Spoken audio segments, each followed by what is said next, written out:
ఈరోజు మన ఆధ్యాత్మిక జీవితాలలో మనము జయించలేనిది మన ఎదురుగా ఏదున్నా పర్లేదు.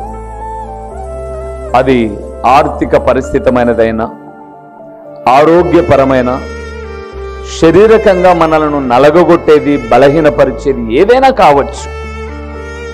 మన దేవుని ఎదుట మనము యథార్థ హృదయులమై ప్రార్థన చేస్తే మన ఎదుటది నిలబడదు. ప్రియులారా, మనలను బలపరచడానికే దేవుని కనుదృష్టట లోకమందంతట ఏం చేస్తుందట? సంచారం చేస్తూ ఉంది.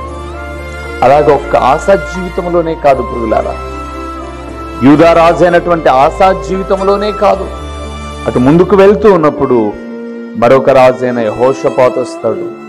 అలాగే మనము ధ్యానం చేసుకుంటూ వెళ్తున్నప్పుడు హిజ్కియా వస్తాడు. ఈ రాజులందరూ కూడా బలహీనమైపోయినప్పుడు, తమ సైన్యము తక్కువగా ఉండి ఎదురుగా ఉన్న వాళ్ళు చాలా బాధ పెట్టాలనుకున్నప్పుడు వారు చేసిన ఒక గొప్ప పని ప్రార్థన, ప్రార్థన, ప్రార్థన, ప్రార్థన. ప్రార్థన ఈ లోకంలో అన్నిటికన్నా బలమైనది.